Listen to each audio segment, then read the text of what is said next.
हरि ओम।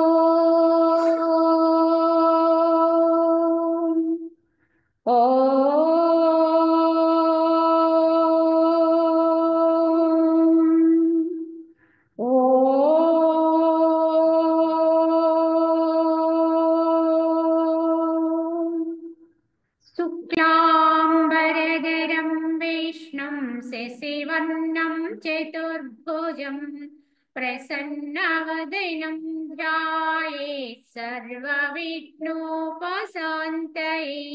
अखण्डमण्डलाकारं व्याप्तं येन चराचरं तत्पदं दर्शितं येन तस्मै श्रीगुरवे नमः।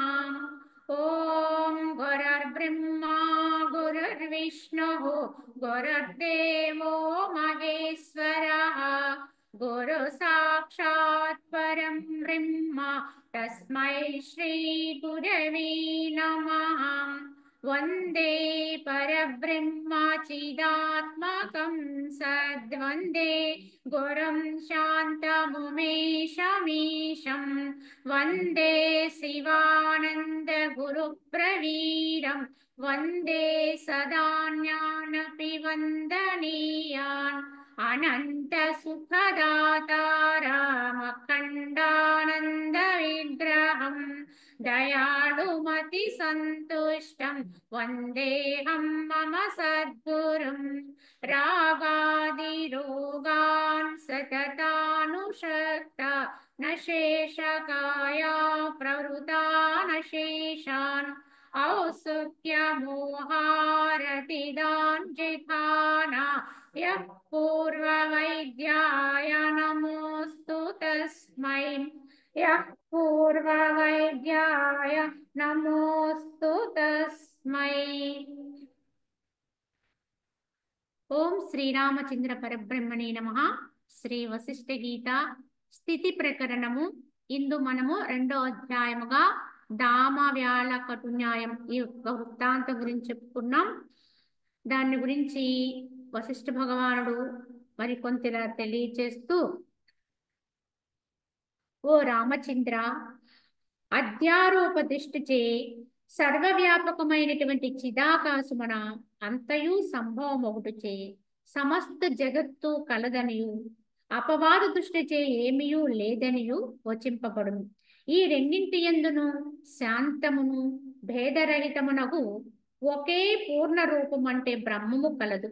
కావున శోక భయ భేద భావములను త్యజించి అంటే విడిచిపెట్టి నీవు అట్టి పూర్ణ స్వరూపుడివే కమ్ము అని చెప్పి ఈ యొక్క వశిష్ఠుల వారి ఇక్కడ తెలియచేశారు. ఏమని, ఓ రామచంద్ర, ఒక దృష్టిచే కనుక అధ్యారోప దృష్టితే కనుక చూస్తే ఈ సర్వవ్యాపకమైనటువంటి చిదాకాశమున ఉన్నది చిదాకాశమే, అది సర్వము వ్యాపకమై ఉన్నది, బ్రహ్మమే సర్వము నిండి ఉన్నది. కనుక ఆ యొక్క చిదాకాశమని ఇదంతా మనం చూస్తున్నటువంటి దృశ్యంగా తెలియబడుతున్నటువంటి ఈ జగత్తంతయు సంభవించుట చేత ఈ సమస్త జగత్తు కూడా ఆ చిదాకాశములో ఉంది. కానీ ఎక్కడుంది అంటే ఇది వేరుగా లేదు, ఆ యొక్క ఆత్మలోని అంటే బ్రహ్మములోని ఈ యొక్క చైతన్యములోని ఇదంతా కూడా దాని ఎందే ప్రస్ఫుటించి దాని ఎందే స్థితి కలిగి దాని ఎందే లయత్వాన్ని పొందుతుంది. అంటే ఉన్నది చిదాకాశం, ఉన్నది బ్రహ్మమే. కనుక దాని ఎందు పుట్టి దాని ఎందు స్థితి కలిగి కొంతకాలం ఉండి దాని ఎందే లయత్వాన్ని పొందుతూ ఉంటుంది ఈ జగత్తు అనేది ఒక దృష్టితో ఈ జగత్తుని బ్రహ్మమునందే కలదనే దృష్టితో చూసిన మొత్తానికి అక్కడ బ్రహ్మమే ఉంది. ఇంకో దృష్టితో చూస్తే అసలు ఈ జగత్తంతా కూడా మిథ్య, లేదు, యథార్థం కాదు, కేవలం ఉంది అనేది ఒక భ్రమ తప్ప వాస్తవానికి ఇది అసలు లేనే లేదు, పుట్టనే లేదు. ఈ పుట్టన దానికి మళ్ళీ నశించడం ఏమిటి అన్నట్టుగా ఈ జగత్ అనే దాన్ని లేని దానిగా చూడండి. మరి ఇంక ఏముంది అంటే ఉన్నది ఒకటే బ్రహ్మము. కనుక బ్రహ్మమే ఉంది తప్ప జగత్ అనేది లేదు అన్నాం. ఈ 2 రకాల వాదాలు కూడా మనకి ఈ లోకములో ప్రతీతి చెంది ఒక దృష్టితో చూస్తే జగత్తు ఉంది అని చెప్తారు, ఉంది అంటారు కానీ ఎక్కడుంది అంటే బ్రహ్మమునందు అంతర్భూతమై ఉన్నది. దాని ఎందే స్థితి కలిగి ఉన్నది. దాని ఎందే లయత్వాన్ని పొందుతుంది. అలా బయటికి కనిపించినప్పుడు కూడా స్థితి పొందినప్పుడు కూడా దాని యందు అంతటా బ్రహ్మమే నిండి ఉంటుంది. కనుక సమస్త జగత్తులోనూ కూడా బ్రహ్మముని వీక్షించేది యథార్థ దృష్టి. ఇలా చెప్పేటువంటి వాదం ఒకవైపు ఉంటుంది. రెండో వాళ్ళు ఏం చెప్తారు, కొంతమంది ఏం చెప్తారంటే అసలు జగత్తు మిథ్య, అసలు లేనే లేదు, అది ఒక భ్రమ మాత్రమే, స్వప్నము మాదిరిదే, కల వంటిది, కనుక అది అసలు లేదు, ఉన్నది ఒకటే బ్రహ్మము అని ఇంకొక విధానంలో చెప్తారు. కానీ ఎలా ఎవరు ఏ వాదములో ఎలా చెప్పినప్పటికి కూడా, వాదన చేసినప్పటికి కూడా ఈ రెండింటి యందు కూడా ఒకటి మాత్రం సత్యం. ఏమిటి అంటే బ్రహ్మము సత్యము, ఆత్మ సత్యము. కనుక ఏది ఇది ఉందనుకున్నా లేదనుకున్నా మొత్తానికి దానిలోనే ఉంది. ఉన్నప్పుడు దానిలోనే ఉంది, లేదనుకున్నప్పుడు కూడా దాంట్లోనే ఉంది.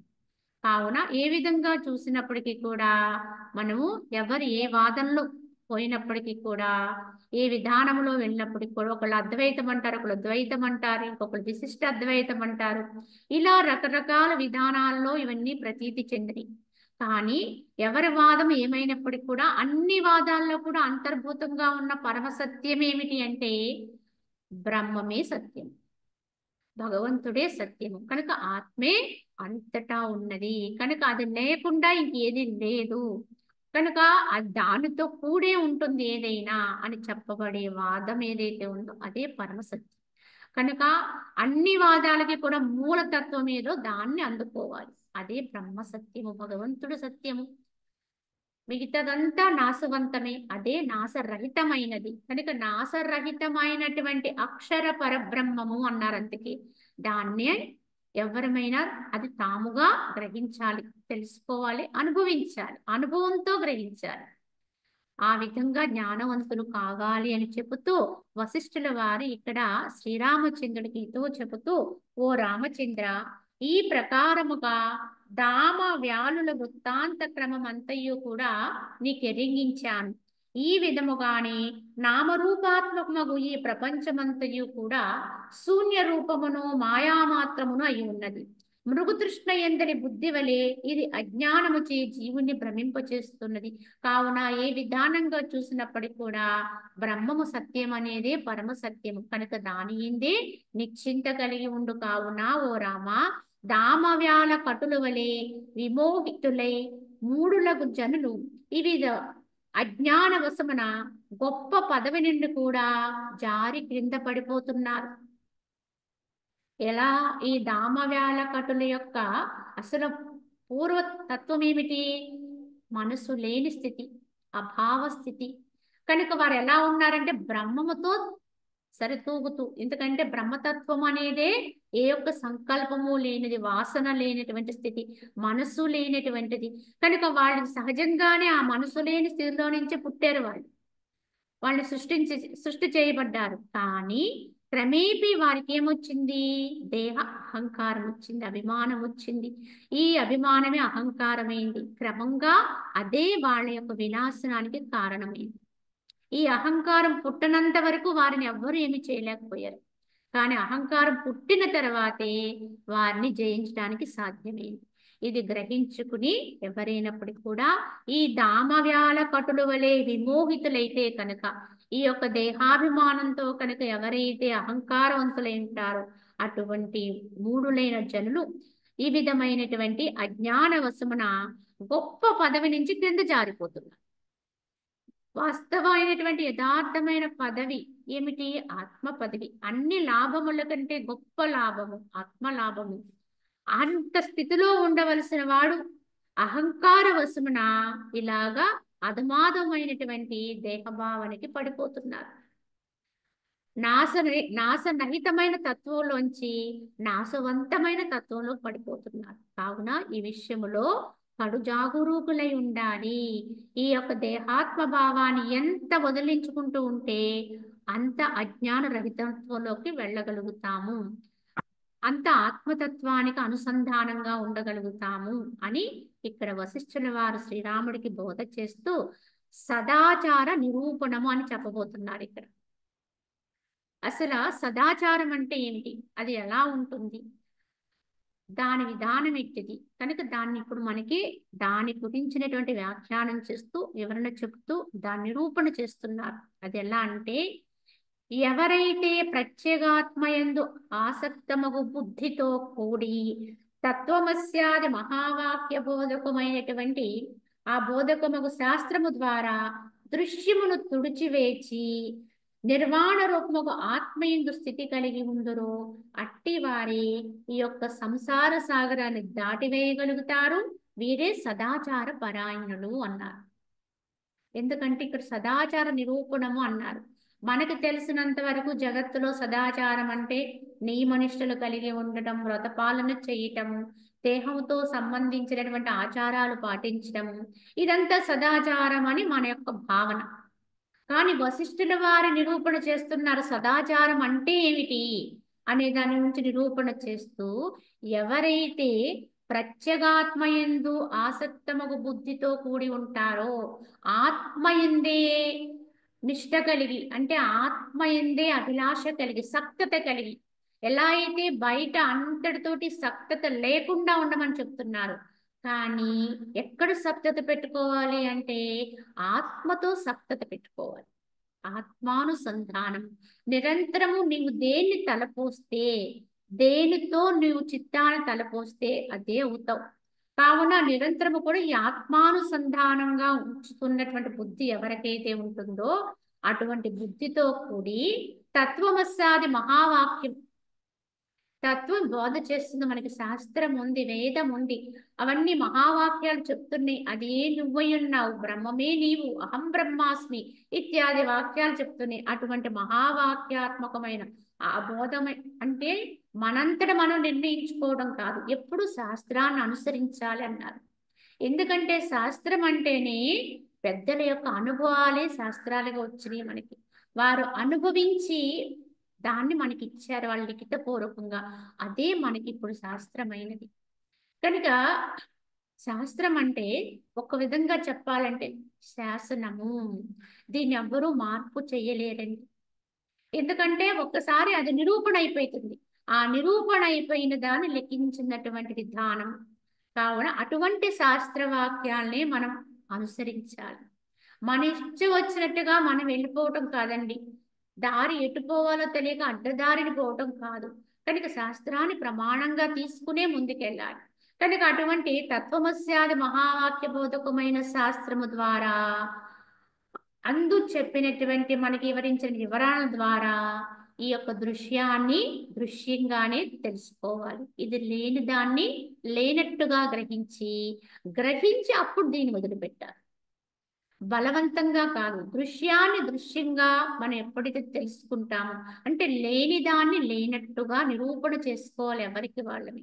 ఇది ఎలా కనిపించి కూడా కనిపించకుండా అయిపోతుంది, ఇప్పుడు ఉండి కూడా తర్వాత ఉండకుండా అయిపోతుంది ఇత్యాదివన్నీ మనకు మనమే విచారణ చేసుకుని తద్వారా వీటన్నిటిని కూడా తుడిచివేయాలి. ఇది లేదు, ఎలా అయితే ఇప్పుడు దీని పట్ల ఎంత నమ్మకంతో ఉన్నామో అంతే నమ్మకాన్ని లేదు అనే దాని పట్ల పెంచుకోవాలి.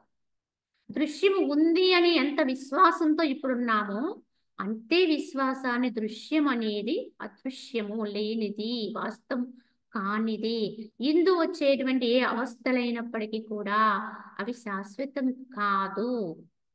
కనుక ఇందులో హెచ్చు తగ్గులు ఉంటాయి, కనుక ఇందులో ఎన్నో మార్పు చేర్పులు ఉంటాయి.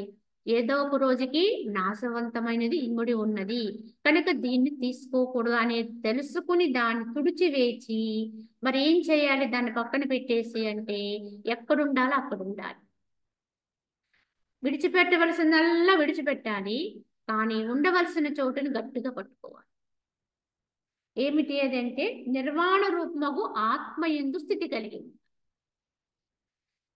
ఏదైతే ఆ యొక్క నిర్వాణ సుఖాన్ని ఇస్తుందో, ఆత్మానందాన్ని ఇస్తుందో, అక్షయ సుఖాన్ని, అక్షయ అనుభవాన్ని ఇస్తుందో దాని ఎందు అటువంటి ఆత్మ ఎందే అదే నిరవధిక శాంతి స్థానం అండి. ఎందుకంటే దృశ్యములో మనం ఎంత పరుగు పెట్టినా, ఎంత దానికోసం గాలించినా ఎప్పటికీ లభ్యము కానిటువంటి శాంతి అండి. లోపల నువ్వు స్థిరపడినప్పుడు మాత్రమే లభ్యమయ్యే శాంతి ఇది. ఈ శాంతికి బయట మన విషయాల ద్వారా అప్పుడప్పుడు అనుభవించే శాంతికి చాలా వ్యత్యాసం ఉంటుందండి. కనుక అన్నిటి నుంచి వెనక్కి తీసుకుని లేని దాన్ని లేనట్టుగా నిర్ణయించుకుని ఎప్పుడైతే నువ్వు లోపల స్థిరపడిపోతావో, ఆత్మయందు స్థితి కలిగి ఉంటావో, అట్టివాడు మాత్రమే ఈ సంసార సాగరాన్ని దాటడానికి అర్హుడవుతాడు. వీడే సదాచార పరాయణుడు అన్నారు. ఇటువంటి వాడే మంచి ఆచారం కలిగిన వాడు. ఇదే యథార్థ సదాచారం. భగవంతుని యందు స్థిరత్వము కలిగినటువంటి బుద్ధి కలిగిన వాడే సదాచారవంతుడు. అంతేకాని వాడు బయట ఏమి ఆచారాలు పాటిస్తున్నాడు, వ్యవహారాలు పాటిస్తున్నాడు అనేది కాదండి. ఎవరి బుద్ధి అయితే ఆత్మయందు స్థిరపడుతూ ఉంటుందో, దానికి దిక్కులు చూసేటువంటి అవసరం లేకుండా అయిపోతుందో, చూడడానికి ఇంకేమీ లేదని దానికి అర్థమైపోతుందో, అటువంటి బుద్ధి కలిగి ఉన్నవాడెవడో వాడే సదాచార పరాయణుడండి. అదే విధంగా ఎవరి యొక్క అనేక దుఃఖ వికారములతో కూడుకున్నటువంటి శుష్క తర్కములను మాత్రము ఆశ్రయించుదురో వారు జలములు గోతిలో పడి జారిపోనట్లు క్రిందకు జారిపోయి తమ యొక్క ఆత్మ లాభమును నాశనమునర్చుకున్న వారవుతారు. అందుకే ఎప్పుడు తర్క వితర్కాలకు పోకూడదు. కనుక ఎవరైతే అనేక దుఃఖ వికారములతో కూడుకున్నటువంటి, ఎందుకంటే ఏదైనా ఒక తర్కం ఉంటే, ఒక వాదన వచ్చిందంటే తప్పకుండా అక్కడ ఒక దుఃఖం కూడా ఉంటుంది. ఏదో విధంగా తమ వాదాన్ని గెలిపించుకోవాలనేటువంటి ప్రయత్నంలోనే ఉంటారు. దాని కొరకు ఏదైనా వాళ్ళు చేయటానికి వాళ్ళు సాధ్యపడుతూ ఉంటారు, దాన్ని నిలబెట్టడానికి. కానీ ఇది యథార్థమైనటువంటి ప్రయత్నం కాదండి. అసలు వాదానికి అందనిది స్థితి, వాద ప్రతివాదాలతో సంబంధము లేనిది. కానీ అది గ్రహించుకోకుండా కేవలము వ్యక్తిగతమైన అహంకార స్థితిలో ఉంటూ ఈ దేహాభిమానం, ఎందుకంటే అప్పుడు కూడా దేహ అహంకారంతో ఉంటారు కనుక ఆ వాదాన్ని గెలిపించే ప్రయత్నం చేస్తూ ఉంటారు. అది గెలవడం వల్ల ఈ దేహానికి ఏదో ఒక లాభం వస్తుంది, ఒక గౌరవం వస్తుంది, కీర్తి వస్తుంది అని ఆకాంక్షలో ఉండి కూడా ప్రయత్నిస్తూ ఉంటారు. కానీ ఇటువంటి దాని వల్ల వాళ్ళకి ఎప్పుడూ నిర్వాణ సుఖం అనే అనుభవం ఉండదండి. కనుక ఈ దుఃఖ వికారములతో కూడుకున్నటువంటి శుష్క తర్కములను ఆశ్రయించి వాటిని మాత్రమే ఆశ్రయిస్తూ ఉంటారు. వారు క్రమేపీ కిందకి పడిపోతారు. ఇప్పుడు బాగానే ఉంటుందండి, కొంతకాలము మా వాదన నెగ్గింది కనుక మాదే నిజము అన్నట్టుగా ప్రచారం చేస్తూ ఉంటారు. యథార్థం తెలిసిన వాడు అన్నిటినీ అంగీకరించాలి. ఎందుకంటే ప్రత్యేక వాదమే లేదండి, భగవంతుడు ఉన్నాడనేటువంటి ఒకే ఒక సత్యం అండి. ఇంతకు మించి ఇంకొకటి లేదు. కానీ అందరిలో ఈ భావన ఉంటుంది, మనకంటే గొప్పదైన ఒక శక్తి ఉంది, భగవంతుడు ఉన్నాడు. కానీ ఎక్కడున్నాడో తెలియకపోవచ్చు. కనుక ఉన్నాడు అనుకుంటున్నారు కనుక ఎక్కడున్నాడో ఎలా పొందాలో తెలియదు కనుక వారి భావాలను బట్టి వారు అనేక మార్గాలు అనుసరిస్తూ ఉంటారు. ఒక్కొక్కరు ఒక్కొక్క భావనతో భగవంతుని కొరకు ప్రయత్నిస్తూ ఉంటారు. చివరికి ఒక చిన్న రాయిని తీసుకొచ్చి ఒక చెట్టు కింద పెట్టి, ఇంకో రాయి తెచ్చి అక్కడ పెట్టి, ముందు పెట్టిన రాయికి బొట్టు పెట్టి, తర్వాత పెట్టిన రాయి మీద టెంకాయ కొట్టి దండం పెడతారు. అది రాయే, ఇది రాయే. ఒక రాయికి బొట్టు పెట్టి దాన్ని దేవుడు అన్నారు, ఇంకో రాయి మీద కొబ్బరికాయ కొట్టి ఇది రాయి అన్నారు. కానీ రెండూ రాళ్ళే. కానీ భావనండి, ఈ భావన వల్ల కూడా, ఈ భావనలో కూడా అంతర్లీనంగా ఏముంది అంటే ఎక్కడో ఒక అద్భుతమైనటువంటి ఒక శక్తి ఉంది, భగవంతుడు అనేవాడు ఉన్నాడు. కానీ ఎక్కడుంటాడో తెలియదు కనుక ఒక రాయిని తీసుకుని ఈ రాయే దేవుడు అని అక్కడ పెట్టారు. ఇంకో రాయి తెచ్చి దానికి ఒక టెంకాయ కొట్టి దండం పెట్టారు, నైవేద్యం అన్నాడు. ఇప్పుడు మనం వారిని వీళ్ళు ఎంతో అజ్ఞానులు, రాయిని తెచ్చి అక్కడ పెట్టి దేవుడు అంటున్నాడు అని విమర్శ చేశామనుకోండి, దాని వాదంతో గెలవాలనుకున్నాం అనుకోండి, సరే కొంతకాలం మన వాద ప్రతివాదాలతో అటువంటి వారిని మనం ఏదైనా వాళ్ళ భావాల్ని ఖండించవచ్చు. కానీ క్రమేపీ ఈ ఖండన చేస్తూ చేస్తూ చేస్తూ ఈ జ్ఞానంగా ఉన్నాను అనుకునేవాడు కూడా కిందకు పడిపోయే ప్రమాదం ఉందని, జారిపోతాడు. ఎందుకంటే అక్కడ వాదాన్ని నిలబెట్టుకునే ప్రయత్నమే చేస్తాడు తప్ప తమ యొక్క ఆత్మస్థితిని స్థితం చేసుకునే ప్రయత్నం చేయడు. మీకు చేతనైతే వీలైతే, ఎందుకంటే వాడు చేసింది కూడా సరైనదే. దేవుడు ఉన్నాడు కానీ వాడికి ఎక్కడున్నాడో తెలియదు, కనుక ఎలా ఉంటాడో తెలియదు, కనుక ఎలా తెలుసుకోవాలో తెలియదు, కనుక అక్కడ రాయి పెట్టాడు, ఇంకో రాయి పెట్టాడు, టెంకాయ కొట్టాడు. కానీ వాడిని ఇది వద్దు కూడదు ఎలా అని దానికి ఏవో ప్రామాణికాలు చెప్పి అది చెప్పి ఇది చెప్పి మన వాదాన్ని గెలిచేదానికంటే కూడా నువ్వు సత్యములో ఉండి, నువ్వు నిష్టలో ఉండి, నువ్వు ఆత్మశాంతిని అనుభవిస్తూ అవతల వాడు నిన్ను చూసి మారగలిగితే, నీ యొక్క శాంతి యొక్క స్థితిని చూసి మారేటట్టుగానే నువ్వు ప్రయత్నించాలి తప్ప వారిని మనము ఏమాత్రము కూడా విమర్శ చేసి వారిని ఆ మార్గం నుంచి పక్కకు తీయడానికి ప్రయత్నము చేయొద్దనే గీతాచార్య యొక్క వాక్యం. ఎవరు ఏది చేస్తే వారికి అట్టి శ్రద్ధే కలిగిస్తాను, వారి వారి విధానాన్ని ఇంకా ప్రోత్సహించాలి తప్ప వాళ్ళని ఖండించకూడదు. కానీ భగవంతుడు ఉన్నాడని ఒక నమ్మకాన్ని మాత్రం వాళ్ళు ఇంకా పెంపొందించాలి. ఇది సరైన అవగాహన మాట. ఇలా ప్రయత్నం చేసి క్రమేపీ అసలైన స్థానాన్ని వారికి ఎరుకు చేసే ప్రయత్నం చేయాలి తప్ప మధ్యలో దాన్ని నిలువరించడానికి ఎవరికీ అధికారం లేదండి. ఎవరైనా అటువంటి ప్రయత్నాలు చేస్తే వాదాలతోటి అవతలి వారి మాట ఎలా ఉన్నా యువతల వారే తమ జ్ఞానాన్ని నెమ్మదిగా కోల్పోతూ, ఎలా అయితే నీరు పల్లానికి పడిపోతూ ఉంటుందో అలా వారి జ్ఞానం కూడా దిగదుర్చబడుతుంది, కిందకి జారిపోతూ ఉంటుంది. కనుకని ఇది గుర్తించాలి. తమ యొక్క ఆత్మలాభమును కూడా వాళ్ళు నాశనం చేసుకుంటారు, తాము అందుకున్నామనుకునేటువంటి స్థాయిలోంచి కింద పడిపోతుంటారు. కావున కేవలము వాక్కుల ద్వారా ప్రయత్నం అనేది అసంభవం అండి. అది అసలు జరగని పని, చెయ్యకూడదు కూడా. నువ్వు ఉండి నువ్వు స్థిరపడి స్థితమయ్యి అప్పుడు దాన్ని 10 మందికి నీ యొక్క శాంతి స్థితిలోంచి అందించాలి తప్ప కేవలం వాక్కు జ్ఞానం ద్వారా ఇవ్వటానికి అర్హత లేదండి. ఇది మనం గమనించుకోవాలి. రామకృష్ణ పరమహంస వారు ఒకప్పుడు తమ శిష్యునికి వివరణ చేస్తూ ఆయన ఒక ఉపమానం చెప్తారు.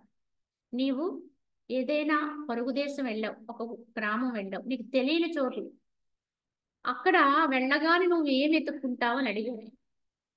వెతుక్కుంటావంటే అప్పుడు అతని దగ్గర ఏముంటుంది, కొంత లగేజ్ ఉంటుంది, వెళ్ళాడు కనుక అతనికి సామాగ్రి ఉంటుంది కొంత, కనుక వెళ్ళగానే ఈ బరువు ఎక్కడో చోట పెట్టుకోవాలి కనుక ఒక రూమ్ కోసం వెతుక్కుంటాడు. ఒక కొత్త ప్రదేశానికి వెళ్ళాడు, షెల్టర్ ఎక్కడ ఉంది అని వెతుక్కున్న తర్వాత అప్పుడు అక్కడ తను అక్కడ ఉండి హాయిగా అక్కడ అన్ని కార్యక్రమాలు పూర్తి చేసుకుని అప్పుడు ఆయన బయటకు వస్తాడు. బయటకు వచ్చి వచ్చిన పని అప్పుడు చక్కబెట్టుకుంటాడు. అంతేగాని ఇదంతా కూడా పెట్టుకుని తనకంటూ ఉండడానికి చోటు లేకుండా ఉన్నప్పుడే అతను వచ్చిన పని కోసం ఊరి మీద పడి తిరగడు. అది వివేకవంతుడి యొక్క లక్షణం కాదు కదా అంటారు. అవును కదా అంటారు. అలాగే భూమి అనేటువంటి ఒక లోకములోకి, ఒక దేశములోకి మనము ఒక యాత్రార్థిగా వచ్చాము. ఇక్కడ ఒక అతిథిగా, పొరుగు దేశానికి వచ్చిన అతిథిలానే వచ్చాం, జన్మ తీసుకొని పాత్ర ధరించి వచ్చాం. రాగానే మనం ఏం చేయాలి, ఇక్కడ రాగానే అంటే షెల్టర్ వెతుక్కోవాలి, మనం ఉండడానికి చోటు వెతుక్కోవాలి. చోటు ఉంది కదా, నాకు ఒక జన్మస్థానం ఉంది, అమ్మా నాన్న ఉన్నారు ఇలా అనుకుంటాం. అదేమి చోటు అంటే దేహానికి కల్పించే వసతి అది. నేననుకుని తలపోస్తున్నావు కనుక ఆ పాత్రకి వచ్చినటువంటి వసతే మనకున్నటువంటి ఈ స్వగృహం. ఇక్కడ కావలసింది ఆ స్వగృహం కూడా కాదు. మరి ఏ స్వగృహం కావాలి? నువ్వు ఉండటానికి చోటు ఎత్తుక్కోవాలి. అంటే నేనైన ఆత్మకి స్వస్థాన స్థితి, అది నిష్ఠతో నిర్చలం కాగలిగేటువంటి స్థాయి. దాన్ని అందుకునే ప్రయత్నమే ముందు చెయ్యాలి.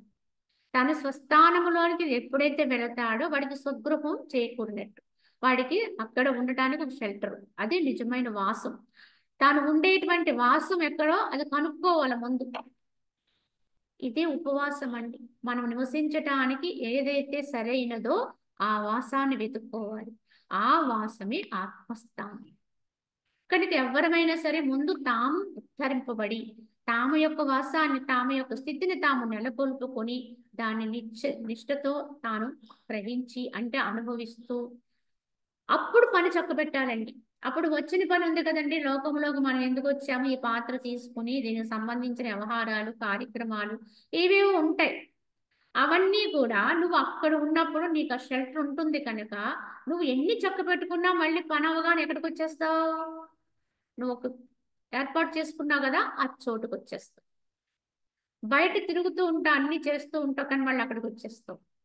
ఈ స్థితి ఏర్పడాలండి. మనం బయట ఎన్ని వ్యవహారాలు చేసినా, ఎవరితో చేసినా, అది ఎంత సత్కర్మాచరణ అయినా, లేదా నిస్వార్థ కర్మాచరణ అయినా, ఇంకొకటైనా దైవ కర్మ అయినా, ధన ప్రయోగంతో చేసే గొప్ప క్రియలైనా, యజ్ఞ యాగాది కర్మలైనా, ఏవైనా సరే అవన్నీ మనము వ్యవహారంగా లోకములో చేసేటువంటి వ్యవహార క్రియలవన్నీ. కనుక అవన్నీ చేస్తూ కూడా మనకి ఒక వసతి, మనకు వాసాన్ని మనమే ముందుగానే ఎప్పుడు ఇవన్నీ అయ్యేది కాదండి, ముందుగానే చూసుకోవాలి. అంటే ముందు నువ్వు నిష్ట కలుగు, ముందు నీ స్వస్థానాన్ని నువ్వు వెతుక్కో, నీ స్థాయిలో నువ్వు ఉండు, నువ్వు ఎక్కడుండాలో నిర్ణయించుకో, నీ స్థితిని నువ్వు పెంపొందించుకో, నువ్వు నిశ్చలమయ్యి అప్పుడు వచ్చిన పని చక్కబెట్టు అన్నారు ఆయన తన శిష్యులతో. ఇది మనకి ఆయన జీవిత కథలో మనకి ఒక విషయంగా ఒక్కొక్కప్పుడు ఆయన చెప్పిన విషయం అండి. అదే విధంగా మనం కూడా మన కోసం మన యొక్క ఆత్మస్థితిని కాపాడుకునే విధానములో మనం దాని యందు నిశ్చింత పొంది నిష్ట కలిగి స్థిరత్వం ఏర్పడితేనే మనకి ప్రమాదం ఉండదండి బయటికి వెళ్ళి. ఆ స్థిరత్వం రాకుండా, ఆ నిశ్చలత్వం లేకుండా మనము కేవలం బయట వ్యవహారంలో ఉన్నామనుకోండి, క్రమంగా ఇది తగ్గిపోతుంది. ఇది క్రమంగా రహితమైపోతుంది. అందుకే ఇక్కడ ఆత్మలాభాన్ని నాశనం చేసుకోకు అని చెప్పారు. నీకు కొద్దిపాటి జ్ఞానం వచ్చింది, కొద్దిపాటి ఆత్మస్థితి అనుభవంలోకి వచ్చినప్పుడు కూడా మనం ఎంత మాత్రం ఏమరపాటుగా దాన్ని రక్షించుకునేటువంటి భావన లేకపోతే, దాన్ని కాపాడుకునే విధానం లేకపోతే క్రమంగా అది మళ్ళీ నెమ్మదిగా కరిగిపోతుందండి. ఇది ఎంతో మంది యొక్క అనుభవం అండి. ఇలాంటి యోగ వాసిష్టం ద్వారానే మనకు అందించారంటే ఎంతో మంది సాధకులకి ఇది అనుభవమే. ఏదో పొందుతున్నాం అనుకుంటూనే ఈ అది పూర్తిగా నిశ్చలం కాకుండానే అనేకానికి వెళ్ళిపోతాం, అనేక విషయాల్లోకి వెళ్ళిపోతాం. క్రమంగా మనకి ఆ స్థాయి పడిపోతుంది, ఆ స్థితి నుంచి జారిపోతాం. చివరికి జారిపోయాక అర్థమవుతుందండి నేను ఎక్కడున్నాను, మళ్ళీ ఎప్పటికి అది దొరుకుతుంది అంటే అది మళ్ళీ చాలా కష్టపడితే తప్ప దొరకదండి. ఒక్కసారి దొరకడం తేలికైనా రెండోసారి మళ్ళీ దాన్ని అందుకోవాలంటే మాత్రం చాలా కష్టమవుతుంది. కనుక ఎప్పుడూ కూడా మన స్థితి మాత్రం కాపాడుకుంటూనే ఉండాలి, దాన్ని పెంపొందించుకుంటూనే ఉండాలి. అప్పుడండి వ్యవహారం ఏదైనా, ఏ క్రియ అయినా నువ్వు అక్కడుండి చెయ్యి, అలా ఉండి మాట్లాడు, అక్కడుండే కర్మాచరణ చెయ్యి. అప్పుడు నీకు ఇదేది బంధనం కాదు. అక్కడ కాకుండా దేహభావంలోకి వచ్చి చేస్తే మళ్ళీ బంధనాలే. పొందిన కొద్దిపాటి లాభం కూడా మన నుంచి దూరం అయిపోయే ప్రమాదం ఉంది. కావున ప్రియుడు అయినటువంటి రామచంద్ర, స్వానుభవ ప్రసిద్ధమై శృతి అనుసారమైనటువంటి మార్గమున పరమగతి ఆత్మను గురించి చనువారికి వినాశము పతనము కలగనేరదు. ఎవరికి కలగదండి ఈ పతనం అనేది? ఎవరికి సంభవించదు అంటే స్వానుభవ ప్రసిద్ధమై శృత్య శృతి అనుసారమైనటువంటి మార్గమున, అంటే ఒకటి తమ అనుభవం ఉండాలి, తాము అనుభవంగా పొందుతున్నటువంటి స్థితి. మనకి శృతులున్నాయి, ఉపనిషత్తులున్నాయి, వేదవాక్యాలు, వీటన్నింటితోటి మనము సరిపెట్టుకుంటూ ఉండాలి. మనకు వచ్చినటువంటి ఈ అనుభవము వారు పెద్దలు చెప్పినటువంటి వాక్యానికి సరిపోతుందా అనేది మనము పరీక్ష చేసుకుంటూ ఉండాలి. వారి వారి యొక్క అనుభవాలకి ఇది సరితూగుతుందా, అందుకు స్వాధ్యాయం చేయాలండి. ఎందుకు స్వాధ్యాయం చేయాలంటే నీ అనుభవాన్ని దాంతో సరిపోల్చుకుంటూ ముందుకు వెళ్ళడం కోసము. సరే, అంతగా లేకపోతే కొద్దిగా ఉన్నా మనకు ముందుకు వెళ్తున్నాము అని ఒక నిదర్శనం కోసం. కావున అటువంటి శృత్యనుసారమైన మార్గమున పరమగతి అయినటువంటి ఆత్మను గురించి ఎవరైతే చదువుతూ ఉంటారో, వెళుతూ ఉంటారో, ఆ విధంగా ప్రయత్న పరులై ఉంటారు, తమ స్వానుభవాన్ని ఆ శృతి వాక్యాన్ని జత చేసుకుంటూ ఉంటారో వారు పడిపోరండి. ఎప్పటికప్పుడు నిలదొక్కుంటూ ఉంటారు. జారిపోయినప్పుడు మళ్ళీ లేచి నిలబడుతూ ఉంటారు. పడిపోతున్నాం అనుకున్నప్పుడు లేచి మళ్ళీ నిలదొక్కుంటారు. తమ మనసు ఏ గతిలో వెళుతుంది అనేది గమనించుకుంటూ ఉంటారు. కావున శాస్త్రాన్ని వదలకూడదు, స్వానుభవాన్ని పొందుతూ ఉంటారు. కావున మహాబుద్ధిశాలివైనటువంటి ఓ రామచంద్ర, ఈ పదార్థము నాకు ఉండుగాక, ఈ పదార్థము నాకు ఉండుగాక అని ఇప్పుడు వాంఛించు మనుజునికి తన యొక్క దౌర్భాగ్యం వలన జనించిన దీనత్వ కారణమున పురుషార్థము యొక్క భస్మమైనను లభింపనేరదు అన్నారు. అంటే ఎవరైతే ఈ జగత్తులో వస్తువులు కానీ, విషయాలు కానీ, వ్యక్తుల పట్ల కానీ, ఇది నాది, ఇది నాకు సంబంధించినది, ఇది నాకు కలుగుగాక, నాకు ఇది ప్రాప్తించుగాక అన్నట్టుగా మనం ఇక్కడ వ్యవహారంలో పడిపోయామనుకో, ఇది రావాలి, ఇది ఉండాలి, ఇది కలగాలి, ఇది అవ్వాలి అనే భావనతో ఉన్నాం అనుకోండి ఏదైనా సరే, అప్పుడేమవుతుంది, ఇట్లు వాంఛించే మనుషునికి తన యొక్క దౌర్భాగ్యవశమున జనించిన దీనత్వం, ఎందుకంటే అది కలగాలి అనే కాంక్ష ఎప్పుడైతే వచ్చిందో తప్పకుండా అక్కడ దీనత్వం వచ్చేస్తుందండి. దేనికో దానికి వంగాలి, లొంగాలి, ఎవరో ఒకరు దానికి, ఎందుకంటే వెనకాల తన యొక్క కారణం ఉంది, కామం అంటే కోరిక ఉంది కనుక అది తీరడం కోసమైనా ఎక్కడో చోట ఈ యొక్క దాస్యత్వం వచ్చేస్తుంది, దాంట్లోంచి దీనత్వం వస్తుంది. ఈ దీనత్వ కారణములో అటువంటి వారికి మోక్షం యొక్క భస్మమైన, అంటే ఏంటి, అసలు ముక్తి యొక్క చిరునామా కూడా అందదండి. ఎప్పుడైతే మనం దీనత్వంలో పడిపోతామో, దైన్యత్వములోకి దిగజారిపోతామో, ఈ యొక్క కామనలకు లోబడిపోతామో, అప్పుడు ముక్తి గురించినటువంటి దాని యొక్క ఆలోచన అంటే ఆ చిరునామా కూడా మనకి దొరకదు. ఏ ఉదారాత్ముడు ముల్లోకములను కూడా సదా తృణము వలె ఎంచగలుగుతాడో తుచ్చముగా ఎరుగును, ఆ మహాత్ముని సమస్త ఆపదలు కూడా సర్పములు కుబుసమును వదిలిపెట్టినట్లుగా వదిలిపోతేస్తాయి. కనుక ఏ మహాత్ముడైతే ఈ ముల్లోకాన్ని ఇక్కడ ఇది ఇది అని మనకునుకున్నటువంటి మనం అనుకున్నటువంటి ఇవేవి కూడా కాదు, ముల్లోకాన్ని కూడా తృణప్రాయంగా చూస్తాడు. అది ఎంత గొప్పదైతే ఏమిటి, ఆ పదవి ఎంత గొప్పదైతే ఏంటి, లేకపోతే ఆ వస్తువు ఎంత గొప్పదైతే ఏమిటి అన్నట్టుగా దేన్ని కూడా అధికంగా తీసుకోడు. కనుక ఈ తృణప్రాయముగా ఎరుగుతాడు, ఇది యథార్థం.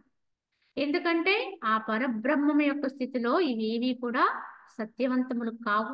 కనుక కానటువంటి ఏవైనప్పటికీ కూడా తృణములే. ఇక్కడ చక్రవర్తి పదవైనా అంతే విలువైనది, లేదా ఒక భటుడు విలువైనా అంతే విలువైనది. ఎవరి యొక్క విలువైనప్పటికీ కూడా ఎక్కడ జరుగుతున్నాయి ఈ హెచ్చుతగ్గులు అంటే ఈ యొక్క యథార్థముగా లేనటువంటి జగత్తులోనండి. ఇక్కడ ఉన్నటువంటి హెచ్చుతగ్గుల వల్ల మనకి లాభము లేదు, నష్టము లేదు. ఇక్కడ పొందేటటువంటి వాటి వల్ల మనకు వచ్చేటువంటి ఏ రకమైన లాభము ఉంటే అది ఎక్కడ, ఈ జన్మ వరకు ఇహలోకములో మాత్రమేనండి ఆ లాభం. కానీ ఆత్మనైన నాకు చేకూరే లాభం అయితే ఈ జగత్తులో పొందిన వాటి వల్ల ఏటి వల్ల రాదండి, వేటి వల్ల ప్రయోజనం ఉండదు, అది తెలుసుకుంటాడు. కనుక ఇక్కడ గొప్పవాడైనా ఒకటే, బీదవాడైనా ఒకటే, విలువైనదైనా ఒకటే, విలువ లేనిదైనా ఒకటే. కనుక దేన్నైనప్పటికి కూడా ఒకటిగానే చూస్తాడు, కనుక తృణప్రాయంగా ఎంచుతాడు. మట్టి, రాయి, బంగారం, ఈ మూడింటిని ఒక్కలా చూడగలిగిన వాడే నా దృష్టిలో పండితుడు అని చెప్పారు భగవాను. అలానే పండితుడు, చండాలుడు, కుక్క మాంసం తినే చండాలు, మళ్ళీ అలా ఇలాని కాదు, వీళ్ళందరిలో ఉన్నది కూడా ఒక్కటే. కనుక ఈ ముగ్గురిని ఎవరైతే ఒక్కటిగా తెలుసుకుంటారో వాడే జ్ఞాని అని చెప్పారు, నా భక్తుడు అని చెప్పారు. అంటే యథార్థముగా ఏంటంటే ఇక్కడ హెచ్చుతగ్గులు అనేవి ఏమి ఉన్నాయో అవన్నీ ఇక్కడికి మాత్రమే పరిమితం. ఈ లోకములో, ఈ కనిపించే లోకములో, అంటే రాత్రి వచ్చిన కలలో కనిపించేవి ఎలా అయితే అక్కడ రాత్రి వచ్చిన కలలో విలువైనవి కనిపించినవి, విలువ లేనివి కూడా చూసావు. కానీ మెలకు వచ్చాక ఏమైనా విలువైన వాటి వల్ల ఏమైనా లాభం వచ్చిందా, లేదా ఏదైనా దుఃఖమైనటువంటి విషయాల వల్ల మనకి ఏమైనా నష్టం వచ్చిందా? రెండూ రావు. ఎందుకంటే అది స్వప్నము కదండి అంటారు, కల కదా అంటారు. మరి కలలో కనిపించిన ఇలలో నీకు లాభం లేనప్పుడు ఇలలో నువ్వు పొందినవి అలలో నీకు ఎలా ఉపయోగపడతాయి? కనుక పరంలో నీకు ఉపయోగపడేది ఏదీ లేదు. కనుక ఏదీ లేనప్పుడు ఏదైనా ఒకటే. దేనికి ఒక విలువైన ఒకటే. మట్టైనా ఒకటే, రాయైనా ఒకటే, బంగారం అయినా ఒకటే. నేనైనా ఆత్మలోకములు ఈ మూడింటికి విలువ లేదు. ఎక్కడుంది విలువ? ఇహలోకములో ఉంది. ఇక్కడ వీటికి ఎక్కువగా లభిస్తుంది గనక మట్టికి విలువ తక్కువ. ఎక్కడ పడితే అక్కడ ఉంటాయి కనుక రాయికి విలువ తక్కువ నిర్ణయించాం కొంతవరకు. కానీ ఎక్కడ పడితే అక్కడ దొరికినది బంగారం కనుక దానికి విలువ ఎక్కువ పెట్టాడు. ఎవరు పెట్టారు? మనిషి పెట్టుకున్నాడు ఈ విలువ. మానవుడు తన యొక్క తెలివితేటలను ఉపయోగించి పెట్టుకున్నాడు. కానీ నీవైన ఆత్మలోకములో, నీవైన ఆత్మానుభవ స్థితిలో ఈ మూడు ఎందుకన్నా ఉపయోగిస్తాయా? ఏది ఉపయోగపడదు. మరి ఉపయోగపడని ఈ మూడింటిలో నాకు హెచ్చు తగ్గులు ఎందుకు అనేటువంటి భావనతో ఉంటాడు జ్ఞాని. కనుక మూడింటిని ఒకలానే చూస్తాడు. వేరు భావన ఏమీ ఉండదు. కావున తృణంగా ఎంచుతాడు. ఏదైనా ఒకటే గాని అది ఏ పదవైనా ఒకటి. చక్రవర్తి పదవైనా ఒకటి, బంటైనా ఒకటి, ఇంకొక రాజైనా ఒకటి, ఇంకొకటైనా ఒకటి అన్నట్టుగా అయిపోతాడు. అటువంటి మహాత్ముని సమస్త ఆపదలో కూడా సర్పము ఎలా అయితే కుబుసాన్ని వదిలిపోతుందో అలా వదిలిస్తాయి. కుబుసము సర్పము నుంచి రాలిపోతుంది. దానంతట అది సర్పము దాన్ని సర్పం వెళ్ళిపోతుంది. ఈ జగత్ విషయాలు కూడా అలా ఆ జ్ఞానిని పట్టవు, అంటవు. వాటంతట అవి తొడుగులాగా ఊడిపోతుంటాయి. తాను ముందుకెళ్ళిపోతూ ఉంటాడు జ్ఞాని. ఇలా మన దృష్టిని ఎంత పవిత్రం చేసుకుంటామో, ఎందుకంటే ఎక్కడైతే భావశుద్ధి ఉంటుందో అక్కడ ఈ దృష్టి కూడా సరవుతూ ఉంటుంది. భావశుద్ధియే ముక్తి అన్నారు. ఈ భావాన్ని నువ్వు ఎంత శుద్ధి చేసుకుంటూ ఉంటావో అంత జ్ఞానం వైపు వెళుతూ ఉంటావు. కావున ఎవరి హృదయమున ఆత్మజ్ఞానము నిత్యము ప్రకాశిస్తూ ఉంటుందో అతన్ని లోకపాలరగు దేవతలు కూడా తమకు ఆధారభూతముకు విశాల బ్రహ్మాండము వలె రక్షిస్తూ ఉంటారు. ఎవరి హృదయంలో అయితే ఆత్మజ్ఞానం ప్రకాశిస్తూ ఉంటుందో నిత్యము కూడా ఈ జ్ఞానంతో ఉంటారో, నేను ఆత్మనయున్నాను అనే శుద్ధ సత్వములో ఉంటుంటారో, ఎల్లప్పుడూ కూడా ఏ రకమైన ఆలోచన లేనటువంటి స్థితి, సంకల్పాలు పుట్టనటువంటి స్థితి, అసలు సంకల్పించవలసిన అవసరము లేని స్థితి చెప్పాలండి. ఇది తెలుసుకున్నవాడు సంకల్పాలు పుట్టకుండా ఆపటం కాదండి. ఇది స్థిరమైతే అసలు సంకల్పాలు రావాల్సిన అవసరమే అక్కడ కనిపించదు. కనుక ఆ విధమైనటువంటి స్థితి ఎవరికైతే వస్తుందో అటువంటి వారిని దేవతలు కూడా తమకు భూతమైనటువంటి విశాల బ్రహ్మాండం వలె ఎప్పుడూ కూడా అటువంటి వారిని రక్షిస్తూ ఉంటారు. అటువంటి మహనీయుని వారంతట వారు ఏ ప్రయత్నము చేయకపోయినా వారికి ఎప్పుడు రక్షణ కలుగుతూనే ఉంటుంది. ఇహ పరంగా కావచ్చు, పరంపరంగా కావచ్చు, ఎప్పుడు కూడా వారు క్షేమంగానే యోగములో ఉంటారు, రక్షింపబడుతూ ఉంటారు. కావున మహాఘోర ఆపత్తులందు కూడా అసన్మార్గమున పోరు. ఘోర విపత్తులు వచ్చినాయండి. ఎన్ని వచ్చినప్పటికీ కూడా అంత సమయంలో కూడా అసన్మార్గములో పోకూడనటువంటి దారిలో వాళ్ళు ఏనాడు ప్రయాణం పోరాదు. అసన్మార్గమున జనుడిచే రాహు అమృతపానము చేయుచున్నప్పటికీ మరణమునకు పాల్పడిను కదా. కావున ఎట్టి పరిస్థితుల్లోనూ ఎంత గొప్ప విపత్కర పరిస్థితి వచ్చినప్పటికీ కూడా సన్మార్గములోనే ఉండాలి తప్ప అసన్మార్గములో దారి తప్పి నడవకూడదు. ఎందుకంటే రాహువు సన్మార్గములో కాకుండా అసన్మార్గములో అమృతాన్ని సేవించాడు. కానీ సేవించింది అమృతమైనప్పటికీ కూడా అతను నశించాడు, ఖండింపబడ్డాడు, శిరస్సు ఖండింపబడింది. ఎందుకంటే అపమార్గములో వచ్చాడు కనుక. ఆ విధంగా గ్రహించుకుని విపత్కర పరిస్థితి వచ్చినప్పుడు కూడా ఏదొస్తే దాన్ని రానివన్నట్టుగా ధైర్యంగా నిలబడాలి తప్ప ఇంకొక దారి వెతుక్కోకూడదు. వెతుక్కోకుండా ఉండడమే సదాచార పరాయణత్వం. ఎవరైతే ఇటువంటి ధైర్యంతో ఉంటారో వాడు సదాచార పరాయణుడై ఉన్నాడని గుర్తించాలి. సూర్యుని వలె మహాప్రకాశమును కలగజేసేటువంటి సత్శాస్త్ర సాధుజన సాంగత్యమును ఎవరు ఆశ్రయిస్తూ ఉంటారో అట్టి వారు మరల అజ్ఞాన అంధకారమునకు ఎన్నడను వసులు కానేరరు. కావున నిరంతరము కూడా ఎలా ఉండాలి అంటే సూర్యుని వలె మహాజ్ఞాన ప్రకాశమును. సూర్యుడు ప్రకాశాన్ని ఇస్తాడు, కానీ సాధు మహాత్ములు ఏమిస్తారు? జ్ఞాన ప్రకాశాన్ని ఇస్తూ ఉంటారు. కనుక ఆ ప్రకాశాన్ని కలగజేసేటువంటి సత్యాస్త్రాన్ని, సాధుజన సాంగత్యాన్ని ఎప్పుడు విడవకూడదు. ఎవరైతే ఆశ్రయిస్తూ ఉంటారో అట్టివారు మరలా అజ్ఞానంధకారంలో పడరండి. ఎందుకు పడరంటే ఎప్పటికప్పుడు తమను తాము లేవనెత్తుకుంటూ ఉంటారు.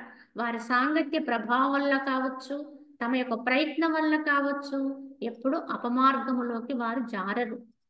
ఎవడైతే వైరాగ్య సమధమాది గుణములచే విఖ్యాతిని పొందుతూ ఉంటాడో అట్టి వానికి పూర్వము వశము కానివి కూడా ఇప్పుడు వశమవుతాయి. అలాగే ఆపదలన్నీ క్షయించును, అక్షయముకు శ్రేయస్సు లభిస్తుంది.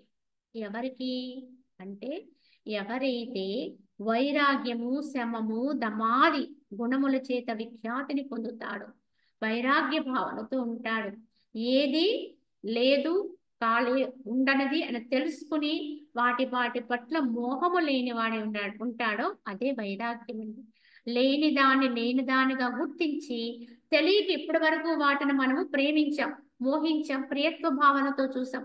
కానీ ఇప్పుడు గ్రహింపైనది కనుక వాటి పట్ల సక్తత లేదండి, మోహము లేదు. ఇదే వైరాగ్యం. ఇలాంటి వైరాగ్య భావముతోటి, సమముతోటి, దమముతోటి, ఇంద్రియ నిగ్రహాలతోటి శాంతిగా ఎవడైతే ఉంటాడో, అలా విఖ్యాతిని పొందుతుంటాడో అట్టి వారికి పూర్వము ఏమైతే వశము కాలేదో అవన్నీ ఇప్పుడు వశమైపోతాయి. ఇంతవరకు వాడు ఎంత పరుగులు పెట్టినా వాడికి అందని కొన్ని ఉంటాయండి. వాటి కోసం వాడు వగచి వగచి ఉండొచ్చు. ఇప్పుడు దానికోసం వాడు ఏ పరుగులు పెట్టడు, ఉన్న చోట నిలబడి ఉంటాడంతే, కానీ జ్ఞానంతో ఉంటాడు. ఇంతకు ముందు ఏవైతే పరుగులు పెడితే వాడికి దగ్గరకు కూడా రాలేదో, వాడిని దరి చేరనివ్వలేదో అవన్నీ వీడి చుట్టూ ప్రదక్షిణ చేస్తాయి. ఎవడైతే ఇటువంటి వైరాగ్యశీలత్వంతో ఉంటాడో, శమధమాదులతో ఉంటాడో, అలా ప్రకాశిస్తూ ఉంటాడో వాడు కోరకపోయినప్పుడు ఇంకా అవన్నీ కూడా ఏవైతే ఇంతకు ముందు అనుకున్నాడో అవన్నీ కూడా వచ్చి వారి చుట్టూ ప్రదక్షిణ చేస్తూ ఉంటాయి. నన్ను ఉపయోగించుకో, నన్ను ఉపయోగించుకో అన్నట్టుగా తిరుగుతూ ఉంటాయి. కావున ఇప్పుడు వశమవుతాయి, ఆపదలన్నీ క్షయిస్తాయి, అక్షయమైన శ్రేయస్సు చేకూరుతుంది. కానీ మనం ఎలా ఉండాలి? ఇది అందాలి అంటే తానుగానే ఉండాలి, తాను వెలుగుతూ ఉండాలి, తాను తీక్షణంగా వెలుగుతూ ఉండాలి. సూర్యప్రకాశం ఎలా తీక్షణంగా ఉంటుందో అలా జ్ఞాన ప్రకాశంతో వెలుగుతూ ఉండాలి. ఏదో కొద్ది కొద్దిగా ఎప్పుడో కొంచెం జ్ఞానం వచ్చి అప్పుడప్పుడు ఏదో అనుకోవడం కాదండి. పూర్తిగా మన జ్ఞానంతో మనం ఎప్పుడైతే తీక్షణంగా, జ్ఞానం కూడా తీక్షణం అవ్వాలండి. ఎందుకంటే అప్పుడప్పుడు కలగడం వేరు, అప్పుడప్పుడు ఏదో కొద్దిగా మన విషయాలతో ఈ విధంగా ఉండడం వేరు, నిరంతరము కూడా ఇదే స్థితిలో నిలబడటం వేరు. ఇదే జ్ఞాన ప్రకాశం.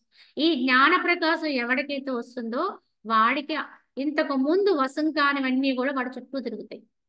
నేనున్నాను, నన్ను ఉపయోగించుకో అన్నట్టుగా ఆపదలన్నీ కూడా శమించిపోతే క్షయిస్తాయి.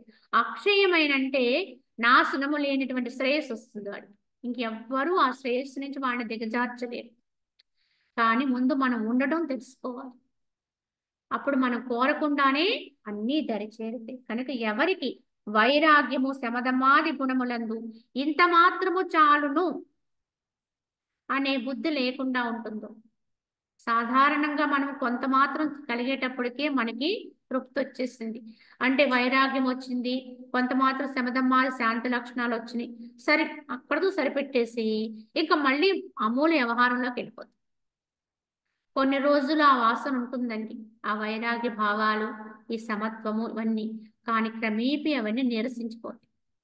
కనుక ఎప్పుడూ వాటి విషయములో చాలును అనే పదము లేదండి. ఎంత అనుభవానికి వచ్చినా, ఎంత వాటిని నువ్వు శీలిస్తూ ఉంటావు, వాటిని ఇంకా ఇంకా శీలించుకుంటూ ముందుకే వెళ్ళాలి తప్ప సరిపెట్టడం అనేది కూడదు. కనుక ఆ మార్పు అనేది నీలో సహజంగా కనపట్టాలి, అది కనిపిస్తూ ఉండాలి. నువ్వు కావాలని నువ్వు నీ వేషధారణ మార్చుకోవాల్సిన అవసరం లేదు, నీ భాషను మార్చుకోవాల్సిన అవసరం లేదు. కానీ సహజంగా నీ స్థితి మారింది అనుకోండి, స్థితి మారితే అన్నీ మారిపోతాయి. స్థితి మారితే మనకు తెలియకుండానే మన ఇష్టాయిష్టాలు అంటే అన్నిటి యందు కూడా భావన మార్పు వచ్చేస్తుంది. సుస్పష్టం, ప్రత్యక్షంగా అవగతమవుతూ ఉంటుంది ఈ వైరాగ్య భావన. కనుక అటువంటి బుద్ధి లేకున్నో ఎవరికైతే అధ్యాత్మ శాస్త్రం ద్వారా గురువుల ద్వారా విన్న దాని యందు ప్రీతి శ్రద్ధ ఉంటుందో, ఆ విధంగా ఎవరిలో అయితే మనకి శాస్త్రాల ద్వారా కానీ గురువుల ద్వారా కానీ విన్నటువంటి విషయాల యందు ప్రియత్వ భావన ఉండాలి. ముందు ఏదో విన్నాములే చెప్పారులే అయిపోయిందిలే అనుకుంటే అటువంటి సత్సాంగత్యానికి అసలు చెయ్యని దాంతో సమానం. ఎలా అయితే నీకు ఇష్టమైనటువంటి ఏదైనా ఒక మధురమైన పదార్థాన్ని ఎలా అయితే దాన్ని అనుభవిస్తూ పానం చేస్తావో, ఎంత ఆనందాన్ని పొందుతుంటావో అలాగ దాన్ని తీసుకోవాలండి. పానము చేయటం అంటే లోపలికి తీసుకోవడం. అలాగే సద్గురువుల ద్వారా కానీ సత్యాస్త్రం ద్వారా కానీ మనము తత్వాన్ని అలా మనము ఆస్వాదించగలుగుతూ ఉండాలి. అలాగే శ్రద్ధ ఉండాలి. ఎవరికైతే సత్యమైనటువంటి ఆత్మీయుడిన వ్యసనము కలిగి ఉంటారో అన్నారు ఇక్కడ. వ్యసనము అంటే మన దృష్టిలో కూడని వాటిని చేస్తేనే వ్యసనపరుడు అనుకుంటారు. కానీ యథార్థానికి పదే పదే ఏది చేసినా అది వ్యసనమేనండి. అంటే వ్యసనం అంటే విడదీయరాని బంధం. ఎంత కాదనుకున్నా వద్దనుకున్నా మళ్ళీ మనసు దాన్నే కోరిందనుకోండి, వాడు ఆ వ్యసనానికి బానిసైపోయాడు, గురైపోయాడు అని చెప్తాం. కానీ లోకములో మనకి తెలిసినంత వరకు భౌతికములో ఏమవుతుంది అంటే దుష్ట విషయాలకి కూడినటువంటి వాటికి మనసు పదే పదే పోతూ ఉంటే వాడిని వ్యసనపరుడు అంటాం. కానీ యథార్థానికి భగవద్భక్తుడు కూడా వ్యసనపరుడేనండి. భగవద్భక్తుడు కూడా ఎంత వద్దనుకున్నా కాదనుకున్నా వారి యొక్క భావాలు పదే పదే అటే వెళ్ళిపోతున్నాయి అనుకోండి, నిరంతరము దాని గురించిన స్మరణే ఉందనుకోండి, ఆ స్మృతిలోనే వాడు ఉంటున్నాడు అనుకోండి, ఎంత బయటకు తీసుకొద్దామన్నా వాడు లోపలికే వెళ్ళిపోతున్నాడు, ఈ స్థితి ఏర్పడింది అనుకోండి, వాడిని ఆత్మ వ్యసనపరుడు అంటారు. ఆత్మలోకి వెళ్ళిపోతుంటాడు. బయటికి ఎంత లాగినా మళ్ళీ వాడు అక్కడికే వెళ్ళిపోతున్నాడు. ఇదే వ్యసనం అంటే. ఇటువంటి వ్యసనము కలిగి ఉందరో వారే మనుష్యులు అనదగిన వారు, తక్కిన వారు పశువులే అన్నారు. ఇలా పదే పదే పదే ఈ యొక్క మనసు ప్రియత్వ భావనతోటి భగవంతుని వైపు అంటే దైవమునకు చేరువుగా వెళ్ళిపోతూ ఉంటుందో, దాని ఇందే సక్తతతో ఉంటారో అట్టి వారి మానవ జన్మే జన్మండి.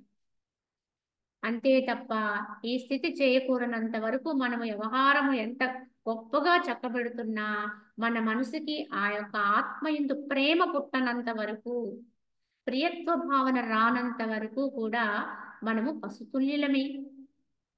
కనుక అది యథార్థమైనటువంటి స్థితి. ఇది ఎవరికి కలుగుతుందో వారు సదాచార పరాయణులై ఉంటారు. ఈ వ్యసనం ఎవరికి ఉంటుందో, ఆత్మ వ్యసనం ఎవరికి ఉంటుందో వాడే సదాచారవంతుడు. పదే పదే వాడి మనసు అక్కడికి బయటికి తీసుకొచ్చి కూర్చోబెడితే మళ్ళీ అక్కడికే పరిగెట్టేస్తుంది.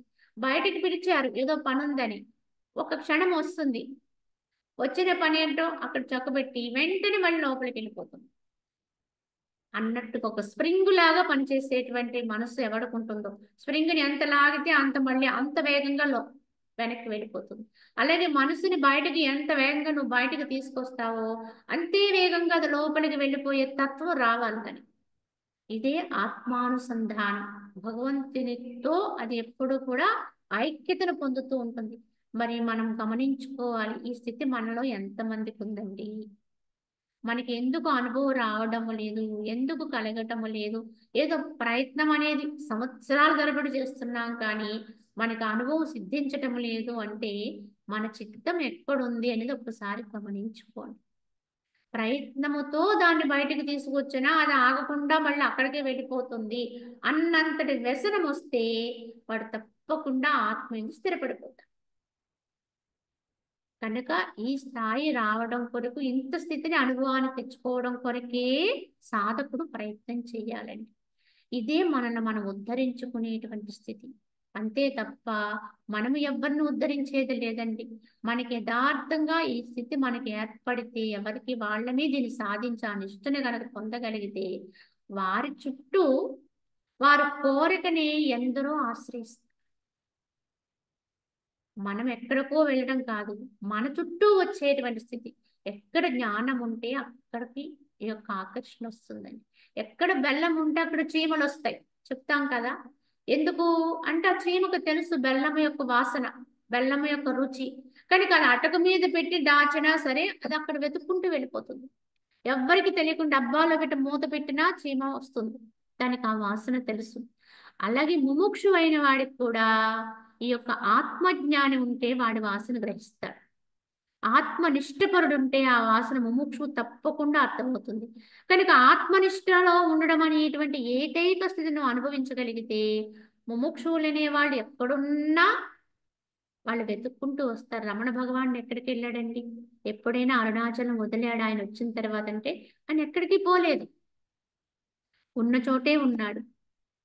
అలాగే సాయిబాబా కానీ ఎవరైనా ఆ ఉన్న చోట ఎందుకు ఆయన ఎంతమంది ఆశ్రయించారు? మహనీయులు, కారణ జన్ముల వాళ్ళు. ఎందుకు అంటే వారి యొక్క జ్ఞాన ప్రకాశం అంత గొప్పదండి. వాళ్ళు ఎందుకు అంత ఆకర్షణీయం అయ్యారు అంటే వారు తమలో తాము ఉండేవారు, తమలో తాము స్థితమయ్యారు అంతే తప్ప ఎక్కడికి పరుగు పెట్టలేదు. ఈ స్థితమైనప్పుడు వచ్చేటువంటి శక్తియే గొప్పది, ఆ ఆకర్షణే గొప్పది. కనుక ఎవ్వరిని వాళ్ళు ఏమీ కోరకపోయినా వారి చుట్టూ అన్నీ తిరుగుతూ ఉంటాయి. వారికి ఏది వాళ్ళే రాజాది రాజులండి. వాళ్ళకి భోగాలతో పని లేదు, భాగ్యాలతో పని లేదు, పరివారంతో పని లేదు, ఎవ్వరితో పని లేదు. కానీ వారి చుట్టూ పరివారము ఉంటుంది, భోగాలు ఉంటే భాగ్యాలు వస్తాయి. ఏ యొక్క అవసరం లేకపోయినప్పటికీ కూడా అవసరం లేదని గుర్తించినాడు అన్నీ చేకూరుతాయండి. అవసరం ఉందని పరుగులెట్టినంత వరకు అవి పారిపోతుంది. ఇది గమనించాలి. మన స్థితి మనకు అందే వరకు కూడా మన ప్రయత్నమే మనం చెయ్యాలి. లోపల ప్రయత్నమే అధికం. ఎంత నువ్వు లోపలికి నీ నిశ్చల స్థితి కలగడం వరకు కూడా నువ్వు నీ యొక్క సాధనా క్రమాన్ని విడిచిపెట్టకూడదు ఎవ్వరమైనప్పటికీ కూడా.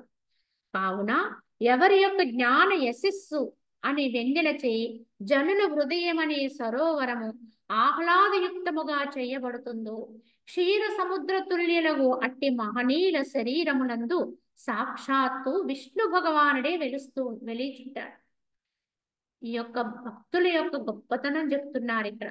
ఎవరి యొక్క జ్ఞాన యశస్సు, ఈ జ్ఞాన కీర్తి అనే వెన్నెలచే జనుల హృదయం అనే సరోవరము ఆహ్లాదయుక్తముగా చేయబడుతుంది. ఎందుకంటే వెన్నెలొస్తే సరోవరం అంతా కూడా ఆహ్లాదమైనట్టుగా ఏ మహనీయుడి యొక్క అంతరములో ఉండేటువంటి జ్ఞానం అనే ప్రకాశం అనే ఎన్నెల జనులు చుట్టూ ఉన్న జనుల యొక్క హృదయంలో కూడా ఆ యొక్క ఆహ్లాదాన్ని కలిగించాలి. సన్నిధాన మాత్రము చేత ఆహ్లాదాన్ని ఇచ్చేటంతటి శక్తి సంపన్నులం ఉండాలి. ఎక్కడ ఈ ఆత్మనిష్ట కలిగిన వారి యొక్క విధానం అలా ఉంటుందండి. కేవల సన్నిధానం అన్నారు. ఇందుకు తార్కాణం మనకి నిన్న మొన్నటి వారిని చెప్పుకోవాలంటే రమణ భగవానుడి. ఆయన ఎక్కువగా ఎక్కడ ఎవరితోటి ఎక్కువగా వాక్కుల ద్వారా తెలియజేసేది తక్కువ, మౌనంతో తెలియజేసేది ఎక్కువ. మౌనం అంటే ఏంటి? మాట్లాడకుండా ఉండడం ఒక్కటే మౌనం కాదండి. ఆయన తన స్వస్థానములో స్వస్థ చిత్తులై అలా నిశ్చల నిష్టలో ఆత్మానుసంధానాలు అలా ఉండిపోతే ఆ యొక్క జ్ఞాన ప్రభావంతో ఆ శక్తి విడుదలైపోయేది. అందుకే ఏదో అడగాలి, ఆయన ఎన్నో రకాల పరీక్ష పెట్టాలని వచ్చిన వాళ్ళు కూడా ఆయన సన్నిధానంలోకి వెళ్ళేటప్పటికి మాట మూగబోయేది, మౌనవంతులైపోయి అలా ఉండిపోయేవారట. ఏమిటి ఆ శక్తి అంటే ఆయన ఏమి ప్రయోగం చేయలేదు, ఆయన ఇంద్రజాలికుడు కాదు, ఆయనకి ఏవో మాయలు తెలియదు, మర్మాలు అసలు తెలియదు. సహసిద్ధంగా వచ్చే శక్తి అండి, అదే ఆత్మశక్తి. ఆ స్థాయిలో నిలబడగలిగిన వాడు ఎవ్వడైనా ఈ రకమైన ప్రకాశంతో ఉంటాడు. కనుక మనం ఎలా ఉండాలనేది మనమే నిర్ణయించుకోవాలి. మనం వెలుగుతూ ఉండాలి ఎప్పుడు. ఇదే ఇంకొక వెలుగుగా మనము ఆధారం అవుతాం.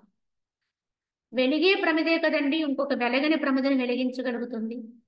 అంతే తప్ప ఇదే వెలగకుండా ఉందనుకోండి, ఇంకొక ప్రమిదని ఎలా వెలిగిస్తుంది?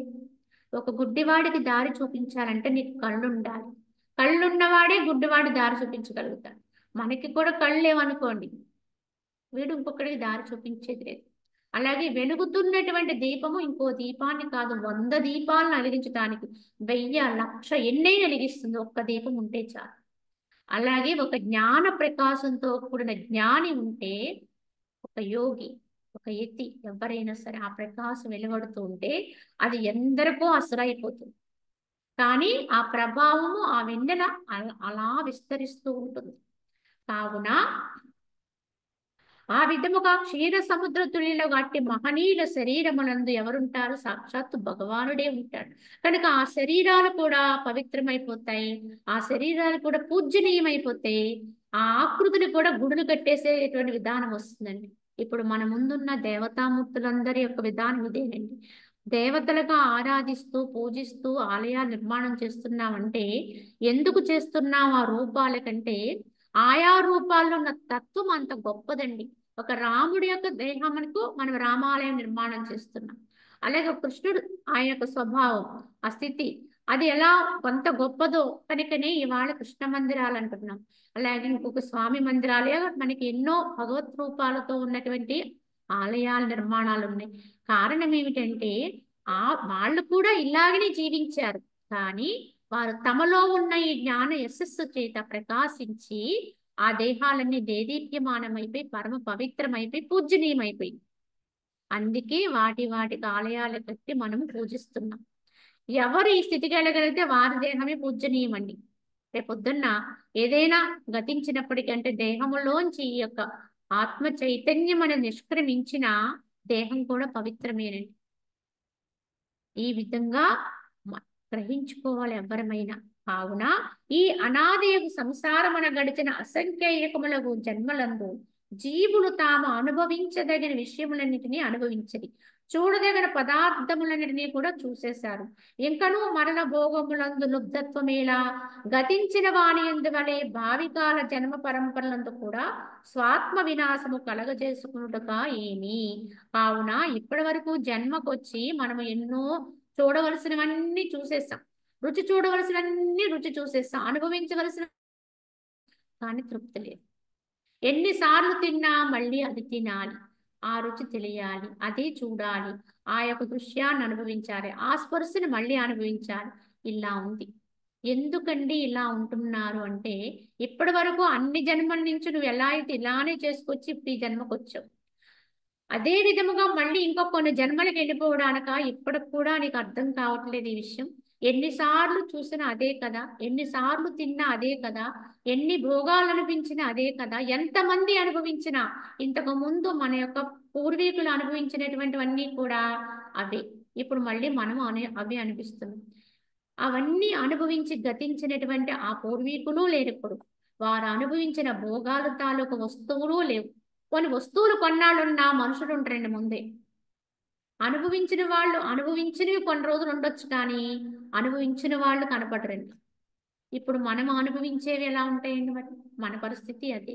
అయినా నీకు విరక్తి రావడం లేదేటి, అయినా నువ్వు వెనక్కి తిరగడం లేదేటి, మళ్ళీ వాటి కోసే పరుగులు పెడుతున్నావు అంటే మళ్ళీ ఇలానే ఇంకో ఎన్నో జన్మలకి వెళ్దామనా అని వశిష్ఠుల వారి ప్రశ్న. కాబట్టి తమ తమ అధికారమును అనుసరించి, సశాస్త్రమును అనుసరించి, సదాచారమును అనుసరించి, తమ తమ భూమికను అనుసరించి వర్తించుచు జీవులు మిథ్యయగు ఈ భోగజాలమును తమ అంతఃకరణ నుండి త్యజించి వేయవలను. మొత్తానికి గ్రహించుకోవాలి ఏమి, తమ తమ అధికారం ఎంతవరకు మనం ఇక్కడ తెచ్చుకున్నది ఉందో దాన్ని బట్టి సత్యాస్త్రాలను అనుసరించి ఒక సదాచారాలు ఎలా పాటించాలో దాన్ని తెలుసుకుని తమ తమ భూమికి అంటే పాత్రను అనుసరించి వర్తిస్తూ జీవులు మిథ్య అయినటువంటి ఈ భోగజాలమును తమ అంతఃకరణలోంచి నెమ్మదిగా దూరానికి నెట్టేయాలి.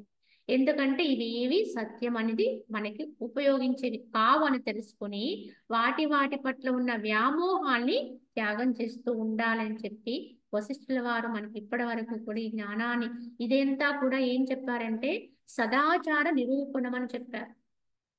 కనుక ఇలాగ జీవిస్తేనే వాడు సదాచారవంతుడై ఉన్నాడు.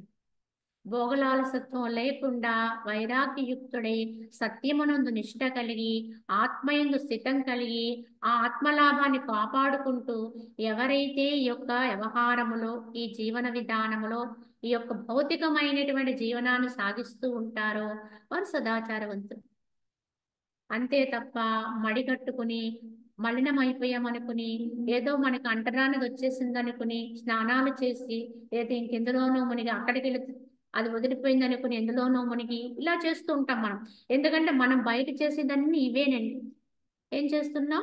ఎక్కడికో మనం దేన్నో మనము స్పృశించాం కనుక మనము పవిత్రమైనటువంటి సంగము ఎక్కడికో చోటుకి వెళ్ళి స్నానం చేస్తే మనకి ఆ మలినం పోతుంది, ఈ యొక్క మైల వదులుతుంది, లేకపోతే అది వదులుతుంది. ఇలా మనము ఎన్నో నిర్ణయాలు చేసేసుకుని బయటే అంటించుకుంటున్నాం, బయటే వదిలించుకుంటున్నాం. కానీ అసలైన మైల లోపల ఉండనే ఉంది. ఎప్పుడూ ఆ భావనతోనే ఉంటున్నాం. కనుక దాన్ని వదిలించుకుంటూ ఎవడైతే జీవన విధానాన్ని సాగిస్తూ ఉంటాడో వాడే నిజమైన సదాచారాన్ని పాటించిన వాడండి. కేవలం భౌతికంలో కాకుండా అనేది నిరూపణ కోసం ఇదంతా చెప్తున్నారు. మిగతాది మనం రేపటి భాగంలో తెలియజేసుకుందాం. హరి ఓం తస్సత్. ఓం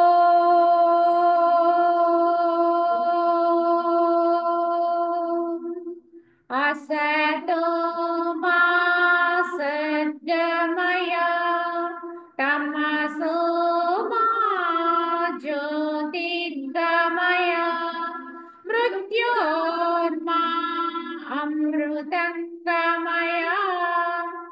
ఓం శాంతి శాంతి